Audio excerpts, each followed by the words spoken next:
Magandang hapon sa ating lahat at naritong ulat sa lagay ng panahon ngayong hapon ng Linggo, ikalimang araw ng Oktubre taong 2025.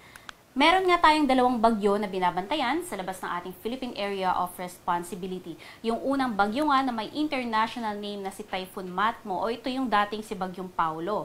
At huli nga yung namataan sa layong 1,190 kilometers kanluran na extreme northern Luzon.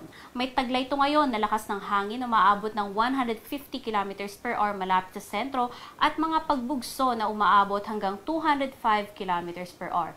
Patuloy nga itong kumikilos pa kanluran, hilagang kanluran, sa bilis naman yan na 20 kilometers per hour. At anytime from now, ngayong araw, ay maaari na nga yung maglandfall dito sa may katimugang parte ng China. Wala naman itong direktang epekto sa alinmang bahagi ng ating bansa, ngunit hinahatak nga nito yung southwest monsoon o hanging habagat na siya nagdadala ng makulimlim na panahon at mga kalat-kalat na pagulan dito nga sa may Palawan at sa Kalayaan Island.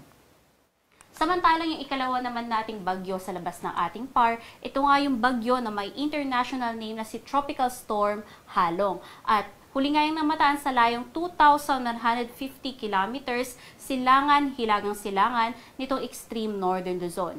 May taglay naman to na lakas ng hangin na umabot ng 75 kilometers per hour malapit sa sentro at mga pagbugso pa na umaabot hanggang 90 kilometers per hour. At patuloy nga ito kumikilos pahilagang kanluran ng napakabagal. At sa nakikita nga natin ay meron tayong dalawang senaryo na maaaring mangyari dito kay Tropical Storm Halong. Unang-una, kung mas maapektuhan ito ng ridge ng high pressure area na nandito sa may parteng silangan niya, ay maaari nga na mas maaga itong kukurba pataas at hindi na papasok sa loob ng ating Philippine Area of Responsibility. Ikalawa naman, kung mas maapektuhan naman ito ng ridge ng high pressure area na malapit nga dito sa may mainland China, ay mas kakanluran nga yung pagkilos nito at maaaring makapasok sa loob ng ating Philippine Area of Responsibility. Ngunit, dito lamang siya sa may northeastern periphery ng ating PAR at hindi naman natin nakikita na makakaapekto ito sa alinmang bahagi ng ating bansa kahit makapasok pa ito ng ating Philippine Area of Responsibility. Ngunit, dahil nga makakapasok to kung sakali, ay maaari natin itong bigyan ng local name na si Kedan or ito nga kung sakali ang magiging ikalawang bagyo ngayong buwan ng Oktubre. Sa magiging lagay naman ng panahon bukas dito sa mainland Luzon, asahan nga natin na magiging mainit at maalinsangan sa umaga hanggang tanghali. Ngunit pagdating ng hapon, dahil nga mainit, andyan na naman yung mga tsansa ng mga localized thunderstorms. Lalo na umaabot yan ng hapon hanggang gabi.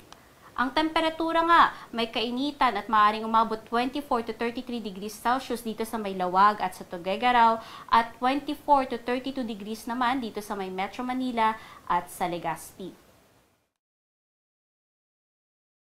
Sa may parteng Palawan, Kalayaan Islands, maging dito nga sa may Zamboanga Peninsula at mga isla dito sa may Barm kasama nga ang Basilan, Sulu at Tawi-Tawi, makararanas din ng makulimlim na panahon at kalat-kalat na mga pag-ulan bukas dahil sa magiging epekto ng trough ng low pressure area. Samantalang sa nalalabing bahagi nga ng Mindanao at dito sa may Kabisayaan, magiging bahagyang maulap hanggang sa maulap ang kalangitan at andyan pa rin yung tsansa ng mga pulo-pulo at mga panandali ang mga pag-ulan, pagkidlat at pagkulog sa hapon hanggang gabi. Ang temperatura nga mas mainit dito sa Mindanao at maaaring umabot hanggang 32 to 33 degrees Celsius at dito naman sa may Visayas, maaaring umabot hanggang 31 to 32 degrees Celsius. Kaya naman, mas matataas yung tsansa ng mga localized thunderstorm bukas, lalong-lalo na nga dito sa may parte ng Mindanao. Sa magiging lagay naman ng ating karagatan, wala pa rin tayong nakataas na gale warning kaya malayang maglayag lahat ng sasakyang pandagat. Ngunit makararanas nga ng mga katamtaman na pag-alon dito sa may western seaboards ng northern at central Luzon, maging dito sa may northern seaboards nga ng northern Luzon. Kaya naman, pinag-iingat natin yung ating mangingisda at maliliit na sasakyang pandagat dahil ito mga katamtaman na pag-alon maaaring umabot ng 2.5 meters at kung sasabayan pa yan ng mga offshore thunderstorm ay napakadelikado sa ating mga maliliit na sasakyang pandagat. Sa magiging lagay naman ng panahon sa susunod na 3 araw dito sa may Luzon, asahan nga natin na magiging patuloy ang magandang panahon, generally fair weather. Ngunit pagsapit ng hapon, andyan pa rin yung tsansa ng mga localized thunderstorms at yung temperatura maaaring umabot 32 to 33 degrees Celsius. Sa magiging lagay naman ng panahon dito sa may Visayas sa susunod na 3 araw, asahan nga natin na mas sasama na nga yung panahon dito sa may Iloilo City, kasama din ang iba pang bahagi ng Western Visayas at Negros Island region dahil sa nakikita nating magiging epekto nga ng trough ng low pressure area o kaya naman ng southwest monsoon o hanging habagat. Ngunit sa nalalabing bahagi ng Visayas, magiging maganda pa rin ang panahon, pwera na lamang sa tsansa ng mga localized thunderstorms sa hapon hanggang gabi. Temperatura ay maaaring umabot 33 degrees Celsius at pinakamataas nga dito sa may Central Visayas. Sa magiging lagay naman ng panahon sa Mindanao sa susunod na 3 araw, magiging yung mga kalat-kalat na mga pag-ulan ay maaari namang umabot dito sa may Northern Mindanao, maging dito nga sa may parte ng Davao Region. At dahil yan sa magiging epekto din ng trough ng low pressure area at pagsapit ng Miyerkules, papatuloy pa rin yung kalat-kalat na panahon dahil din sa may giging epekto ng southwest monsoon o hanging habagat.